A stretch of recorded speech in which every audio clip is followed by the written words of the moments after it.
Hello बच्चों, आज फिर से हम जनसंख्या के बारे में बात कर रहे हैं और आज मैं आपको जनसंख्या में स्त्री पुरुष मृत्यु दर में भिन्नता, व्यावसायिक संरचना, विकासशील व विकसित देशों में जनसंख्या संरचना का स्वरूप, इस तरह की बातें बताने वाली हूँ। सबसे पहले हम बात करें स्त्री पुरुष मृत्यु दर में भिन्नता। तो स्त्री और पुरुष मृत्यु दर में भिन्नता पाई जाती है जो लिंगानुपात को प्रभावित करती है। जैविकीय दृष्टि से पुरुषों तथा स्त्रियों में विभिन्न बीमारियों की प्रतिरोधी शक्ति भिन्न भिन्न होती है। प्राय सभी देशों में जहां जन्म दर मध्यम से निम्न की ओर है, पर्याप्त औषधि सुविधाओं, बालिकाओं का बालकों के समान ही पालन पोषण करने के कारण सभी वायु वर्गों में पुरुष मृत्यु दर अधिक है। फ्रैंकलिन के अनुसार अनेक विकसित देश जैसे यूएसए, ब्रिटेन, न्यूजीलैंड आदि में जहां जन्म दर सामान्य से निम्न रहती है, पोषण की सुविधाएं तथा दवाएं पर्याप्त मात्रा में उपलब्ध हैं। जहां माताओं की मृत्यु दर निम्न है, स्त्री जाति के शिशुओं की सुरक्षा पुरुष शिशुओं के समान ही की जाती है, वहां पुरुष मृत्यु दर की स्त्री मृत्यु दर के से उच्च है। ऐसा ही शिशुओं में भी पाया जाता है। जन्म के समय पुरुष शिशुओं की संख्या अधिक होती है। 4 वर्ष की आयु तक स्त्री पुरुष अनुपात लगभग संतुलित हो जाते हैं, क्योंकि 4 वर्ष की आयु तक पुरुष शिशुओं की मृत्यु दर स्त्री शिशुओं की मृत्यु दर से अधिक रहती है। 15 वर्ष की आयु तक जनसंख्या में लिंग अनुपात 100 से अधिक मिलता है, क्योंकि जन्म के समय उच्च लिंग अनुपात दर रहती है। 15 वर्ष की आयु के बाद सभी उन्नत देशों में लिंगानुपात उच्च होता है, अर्थात स्त्रियों की संख्या पुरुषों से अधिक होती है। विकासशील तथा अल्प विकसित देशों में पुरुषों की अपेक्षा स्त्रियों की मृत्यु दर अधिक होती है।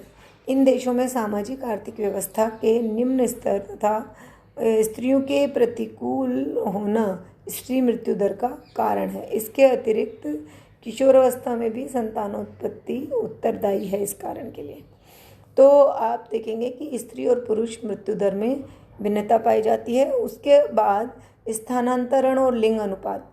स्थानांतरण व्यापक रूप से यौन अनुपात को असंतुलित करता है, क्योंकि सामाजिक रीति, अर्थव्यवस्था आदि के कारण स्थानांतरण में लिंग अनुपात को निर्धारित करते हैं। उद्देश्य, दूरी तथा अभिप्रेरणा विशेष रूप से लिंग अनुपात स्थिति को प्रभावित करते हैं। जैसे पहले स्त्रियों की अपेक्षा पुरुष में स्थानांतरणशीलता अधिक रहती थी, यानी पुरुष कमाने के लिए अपना स्थान छोड़कर दूसरे स्थानों पर जाते थे।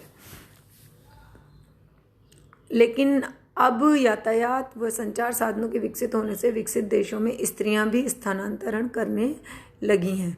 विश्व में औपनिवेशिक देशों में पुरुष प्रधान प्रारंभिक स्थानांतरण के कारण स्त्रियों की अपेक्षा पुरुषों की अधिकता थी। 19वीं शताब्दी में प्रारंभ संयुक्त राज्य अमेरिका में पुरुष आप्रवास के कारण प्रति 100 पर 106 पुरुष थे। अब स्त्रियों के आप्रवास सरल होने के कारण स्त्रियों की अधिकता है। दक्षिणी अमेरिका के ब्राज़ील और अर्जेंटीना में भी संतुलन की स्थिति है।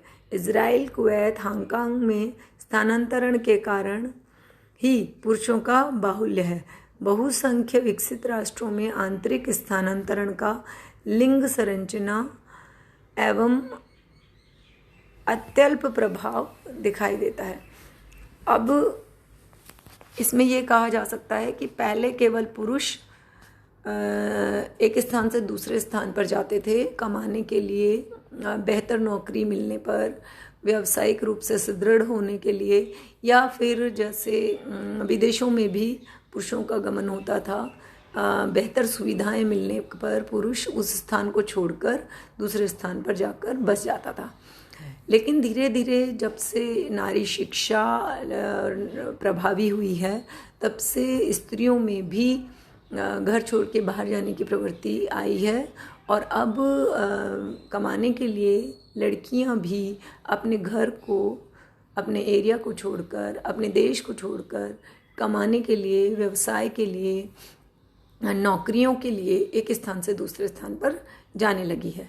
तो स्थानांतरण में भी पहले लिंग अनुपात में पुरुषों की संख्या अधिक थी और अब लगभग बराबर स्थिति आती चली जा रही है, क्योंकि स्त्री शिक्षा भी बहुत अधिक हो गई है। अब चलते हैं हम ग्रामीण और नगरीय जनसंख्या की संरचना पे। तो ग्रामीण और नगरीय जनसंख्या में अंतर पाया जाता है, क्योंकि आप देखेंगे कि ये औद्योगिक देशों में नगरीकरण की प्रवृत्ति तेज होती है और विश्व के अनेक देशों में ग्रामीण जनसंख्या का जो घनत्व है वो अधिक है।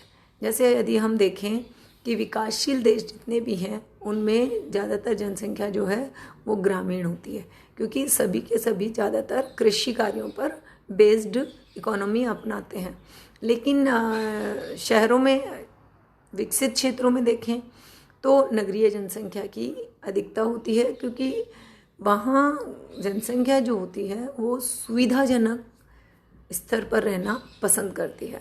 अब ग्रामीण और नगरीय जनसंख्या में वितरण की दृष्टि से देखें तो विश्व में ग्रामीण जनसंख्या नगरीय जनसंख्या के वितरण में बड़ा अंतर है। जैसे विश्व की संपूर्ण जनसंख्या का 48% नगरों में रहता है और 52% ग्रामीण है। विकसित देशों में नगरीय जनसंख्या का प्रतिशत 76 है और कम विकसित क्षेत्रों में 41 है। विकासशील देश कृषि प्रधान होते हैं, अतः अधिकांश जनसंख्या गांवों में निवास करती है और विकासशील देशों में उद्योगों के विकास के कारण विकसित देशों में उद्योगों के विकास के कारण नगरीय जनसंख्या अधिक पाई जाती है। महाद्वीपों की दृष्टि से भी ग्रामीण और नगरीय जनसंख्या में अंतर पाया जाता है।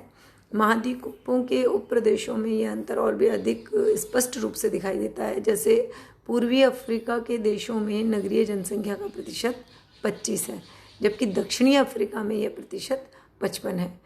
एशिया में जापान में यह प्रतिशत 78.9 है, जबकि चीन में यह 36.1 है। दक्षिण पूर्वी एशिया में 38% है, मध्य दक्षिणी एशिया में 30% है। तो विकासशील देशों में नगरीय जनसंख्या का प्रतिशत कम और विकसित देशों में नगरीय जनसंख्या का प्रतिशत अधिक देखने को मिलता है।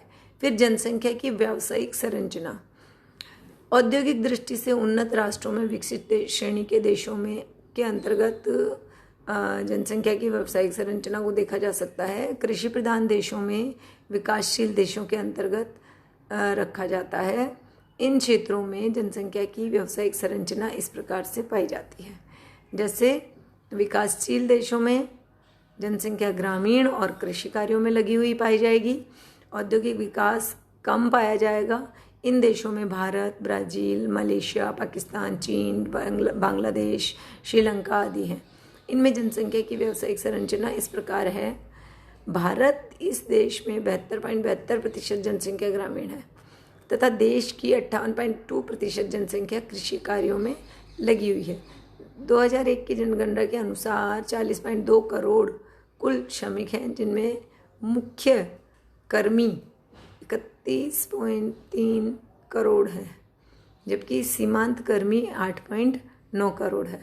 ऐसे ही जब हम कंपैरिजन करते हैं तो ब्राज़ील, पाकिस्तान, चीन और बांग्लादेश, इन सभी में आर्थिक दृष्टि से श्रमिक जो हैं वो कृषि कार्यों में ज़्यादा लगे हुए हैं और उद्योगों में कम लगे हुए हैं।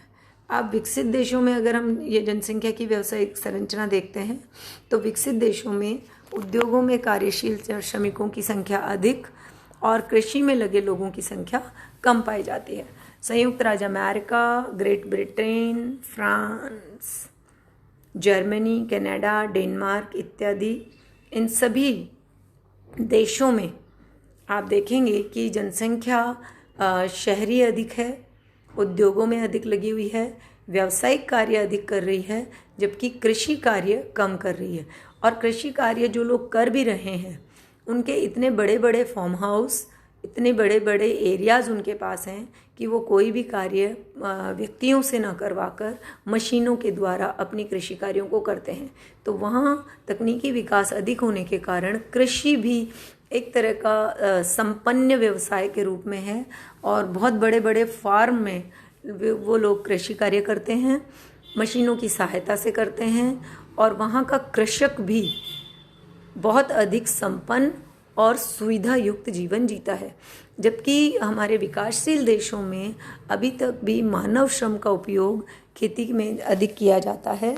साधन संपन्न किसान ही मशीनों का उपयोग कर पाते हैं। बाकी जो गरीब किसान हैं, जिनकी भूमि छोटी है, उनको ज़्यादा फ़ायदा नहीं होता। ज़्यादातर वो प्रकृति पर निर्भर करता है उनका उत्पादन, और इसीलिए यहाँ पर जो ग्रामीण जनसंख्या है विकासशील देशों में, उसकी स्थिति निम्न स्तर की है, और जो विकसित देशों में ग्रामीण जनसंख्या भी है वो उच्च स्तर का जीवन जीती है।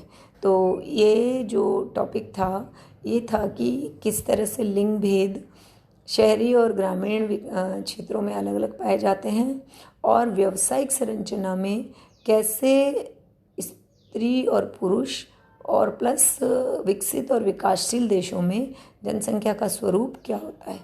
अब ये जनसंख्या संरचना का नेक्स्ट टॉपिक जो हम करेंगे उसमें हम जनसंख्या के वितरण को प्रभावित करने वाले तत्वों को पढ़ेंगे। आप लोगों से मैं निरंतर कहती रहती हूँ, आप लोग इन टॉपिक्स को मैं पीपीटी भी डाल देती हूँ और वीडियो भी डालती हूँ। आप लोगों को जो भी समझ नहीं आए, आप लोग हमसे व्हाट्सएप ग्रुप पे जुड़े हुए हैं, आप लोग बात करें, और कोई भी बात है तो उसको डिस्कस करके अपना प्रॉब्लम सॉल्व करें। धन्यवाद।